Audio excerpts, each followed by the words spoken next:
Today, we're gonna do bibimbap. Now, I know I said I'm gonna be on a diet, but the thing is, if you're living in Korea, there's no way you can do long stretches of period without bumping into some rice. Kimbap here, some tteokbokki there, rice is gonna be mixed in. It's springtime, so at the markets, there's a lot of namul out on sale.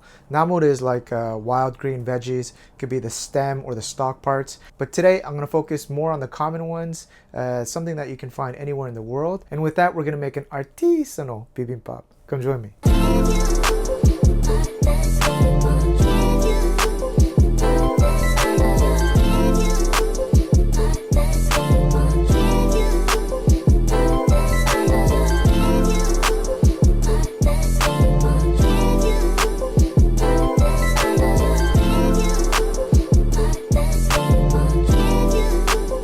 So we're going to start off with the beautiful scrumptious bulgogi marinade. Again, if you don't like these red morsels, then just imagine mushrooms. Maybe 2 or 3 varieties of mushrooms. We're going to start off with 1/4 cup of soy sauce, 1 tablespoon of honey, half tablespoon of sesame oil. Let's do 2 cloves of garlic, 1 tablespoon of mirin or rice wine, small slice, maybe 1/5 of an apple. Grate this in. Actually, it's a lot harder with the peel on. I would recommend taking it off. I think that's good enough. A few cracks of black pepper. Mix this baby up, give it a taste. Oh, that's too good. Let's get our meat. This is around 150 grams. Please note I'm doing around a 2-person serving, so you can always make a second bowl. Marinade over it. And we'll let this marinate for at least 30 minutes. I'm gonna just add some rice in. I think I showed this in an earlier video, but this first wash I was always taught to throw out. I think back in the old days when the rice quality wasn't so good, there'd be like, you know, some debris left over or maybe some bugs. And now during your second wash, mix it around, and then you see that murky water, we're gonna collect that. There's a lot of starch in there that helps bind the flavor. You can think about it kind of like a broth. Then continue to cook your white rice as you normally do. We have a video on that as well. First ingredient, can you guess what this one is? Nope, it's not mushroom. It's eggplant, kongaji. That means dried eggplant. So in Korea, they sell them dried like this. And perhaps one question you might ask is, why are you using dried eggplants when you can get them fresh? As the vegetables dry, the flavor from the leaves, the stems, they get concentrated. You taste that one, it's much more oomph, got much more flavor. All right, and then how about these second ones? Can you guys guess? This one is dried zucchini. In Korea, we call it ehobak. Oh yeah, I think we used that in our previous diet video. My favorite thing about these dried namul is oftentimes when I buy fresh, I don't end up using everything, so it goes to waste. But this is not going anywhere. It'll stay good for 6 months, maybe up to a year, no problem. So overall, very convenient. You can just grab a small handful like this. That's good enough for 1 bibimbap. Oh, I forgot to mention, how long do you have to put these in water? Soak them overnight. And what about this one? What do you think this is? Oh, I'm impressed. How'd you know? It's rapeseed flour. In Korean, it's called yuchekot, and it's bright yellow. It is beautiful. A lot of people go out on the hills to take Insta shots, and hopefully the farmers collect them before they lay down on them.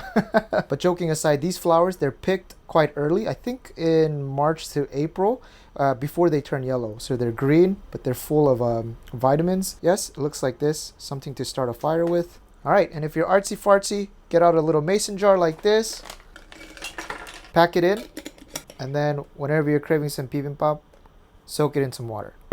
Got it? After these have soaked, what we're gonna do, empty this out, give it a wash in your cold water. Key step here is we have to squeeze the water out of each of these, okay? Squeeze it out, this one for sure, a lot of water. Right, and then finally our eggplant. For each of these dried namul, we're going to do a base seasoning. When you're making this at home, I don't know exactly how much you're using. Remember I said I'm doing a 2-person portion, so I'm not going to give you exact measurements. In traditional Korean cooking, for namul dishes, we usually use soup soy sauce. What happens if you use regular soy sauce? Nothing. If you do a lot of Korean cooking, you'll notice a slight difference, but to be honest, negligible. So just a little bit, I think that's good enough. And then tradition stipulates that we use perilla oil. What happens if you don't use perilla oil and use sesame oil? Nothing. So for this one too, just a little bit. I would say maybe half a tablespoon. Let's live a little bit, just use our hands. And then I'm gonna try this. My God, I could just eat this as panchan. Oh, it's good. I think the other tip, again, is under season here because we're going to add some gochujang at the end, which does have a little bit of saltiness, and when you mix the two together. And then we're going to repeat for the other two. I'm purposely doing them separately so that we can arrange them beautifully at the end. All right, that's good too. Just this purple cabbage because it adds a nice crunch and a nice color contrast to that green. And then I'm going to do 2 button mushrooms. You can use shiitake as well. So this is the 6 that we're using. Feel free to switch it up. This recipe that we're doing, we're testing out Market Curly's, which is where we get our namul. Whatever's in season in your country, work with those. All right, just a little bit of oil in, pieces going. There goes the air cleaner in the studio. Throw in the mushrooms as well. Beautiful sight. Let's put each of our namul pieces. I'll try to keep them in their pile. Then I'm gonna add 1 full cup of our rice water that we made earlier. Put this on medium-high heat. Then for a little bit of seasoning, I'm going to add our perilla powder. And stir this around just a little bit, each piece. We're going to let each just steam/boil until all of the water is out of the pan. You see most of the water is gone. We'll turn the heat off. Should be nice and soft now.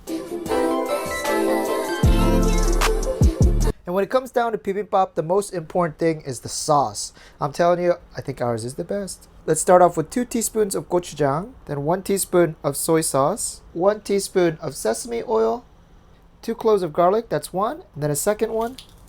Alright guys, then half a teaspoon of vinegar, half a teaspoon of sugar, and half a teaspoon of sesame seeds. This is going to be enough sauce for 1 person. If you want more, just use tablespoon measurements. Give it a try. Ooh, that's beautiful. Some fresh hot rice on the bottom. Let's start off with our beautiful zucchini and some of our yucha leaves here. We need some color, so I'm gonna hit it with some of that purple. Then some of our eggplant. Then some of our beef and mushrooms. All right, that looks beautiful already. And all we need in the middle is, of course, our egg. All right, and guys, there it is. We got the burning sun right in the middle, and then a medley of namul. Beautiful. Homemade bibimbap sauce. Put it through. Feel free to do a sunny side egg up. Oh, whatever. Sunny side up. That's right. Katie comes out of the dark when the food is ready. I don't know where she came out of. All right, so Katie, I want your honest review here. What do you think about the dried namul? You can feel the flavor much more stronger. Yeah, it has like a chewing texture too. What's your favorite namul out of all this? I like the zucchini one. This one was good. Hope you guys like that. Next time we're gonna do a recipe that's non-spicy with Daniel, your face looks too big. Come back. Oh. It's still big. I mean, so we're more. I go further back now. See you guys.